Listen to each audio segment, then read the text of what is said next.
everybody, welcome back. My name is Matthew. Thank you for joining. Today we're continuing up the monetary stack of the United States.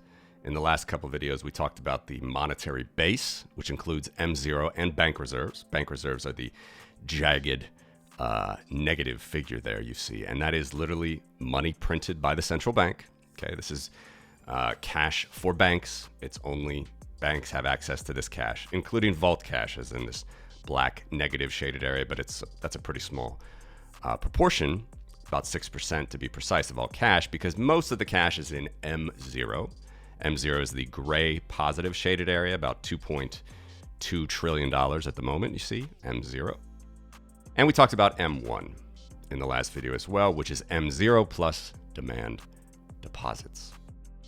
In this video, we're going to look at M2. So I'm going to draw the M2 money stock of the United States right now.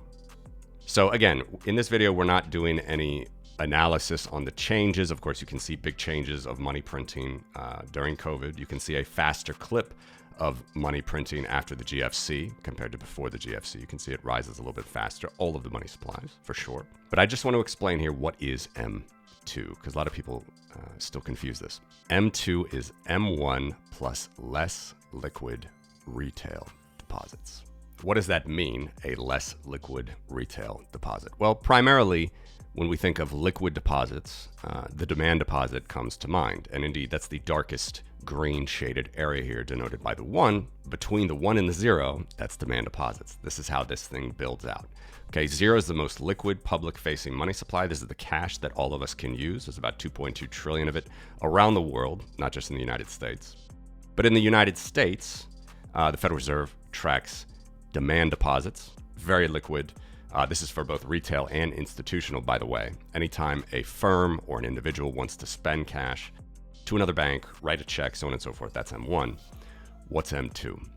It's going to have account balances in banks and account balances outside of banks where you can't do those things. You can't write a check, you can't spend as easily. And so let's list them out. The first is savings accounts. Savings accounts. Now, traditionally, it was true that a savings account, technically the bank did not have to give you the cash immediately, or it could wait a little bit to transfer your balance from savings to checking. Technically, that was how it used to work.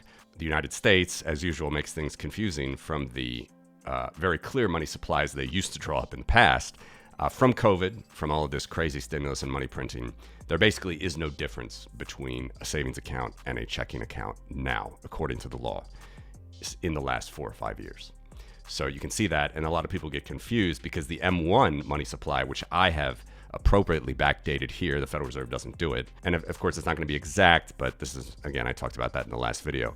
M1 would shoot up to almost be the amount of M2 since COVID, and people thought, wow, that's a lot of money printing. No, they were just changing the categorization. So I'm not doing that. It's not backwards compatible. It's strange.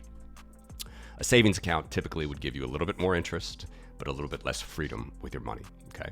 Also includes retail time deposits. Retail time deposits. Everybody should know what a time deposit is, but if you don't, that is an explicit lending of your money to the bank for a certain period of time. And if you want to take it out earlier, you yourself, dear lender, will face a penalty. So you can lend your money for a month, 3 months, 6 months, a year, more.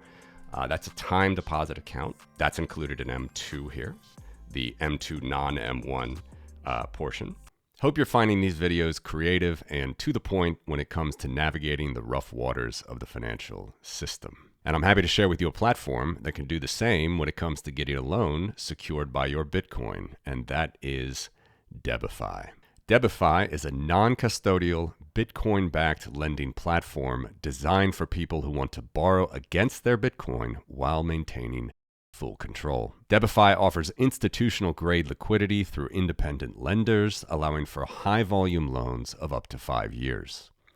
All transactions are secured by a unique multi-sig escrow system, ensuring that Bitcoin collateral remains safe and transparent. This setup guarantees that your Bitcoin is not rehypothecated, and you keep full visibility and control throughout the loan process. It's perfect for those who value security and transparency while exploring global stablecoin and fiat lending backed by Bitcoin.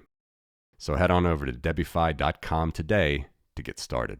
And then the last portion is retail money market funds. Retail money market fund balances. What are those? Well, if you want to actually just think what it could be compared to the modern world, it's like a stablecoin. Okay, but it's actually a little bit less liquid than a stablecoin. With a stablecoin, you yourself, holder of the stablecoin, can spend that around like cash. But with a retail money market fund balance, that is always in the context of your brokerage account in the United States. Okay, your brokerage account is a separate thing from your bank account. Sometimes they are linked now with web-based services. Very easily, you can transfer money from brokerage to bank account. The brokerage account is not FDIC insured, and also it's going to have less freedoms to spend that money than it would in your bank account. Okay, so it's very clear from that perspective. A money market fund, from the context of the retail holder, it's less liquid. Now, of course, it's liquid in the sense you can do things with that money market fund balance. You can buy stocks, bonds, investments via your brokerage. But as long as you yourself are holding a money market fund balance, actually what's happening is the money market fund issuer is issuing this balance. It's taking your money and it is investing it into treasuries or something like that to carry a little bit of profit and keep their operations going.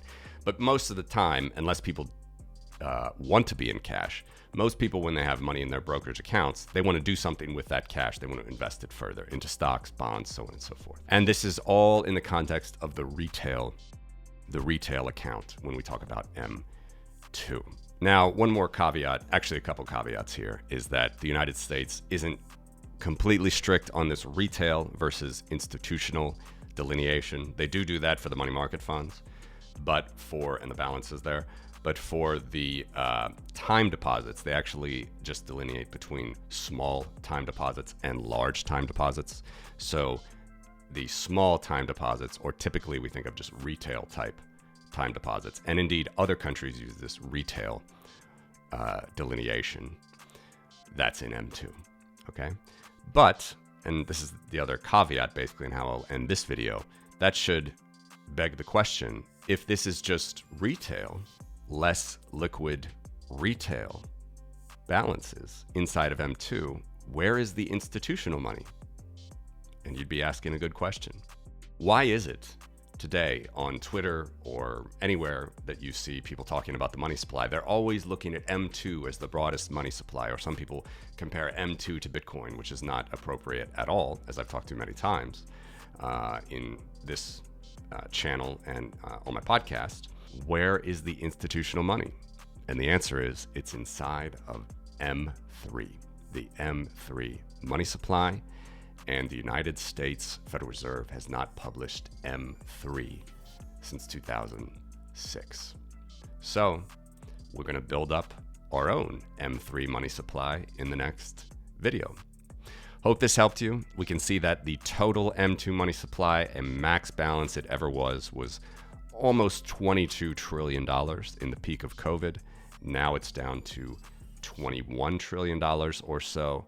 And of course, that includes non-institutional or retail balances in M2. You include M1, which includes demand deposits, and you include M0, which is cash outside of bank vaults. These are all of the M's of the money supply, and they are public-facing money supplies. Let me know what you think of that in the comments. Thanks for watching.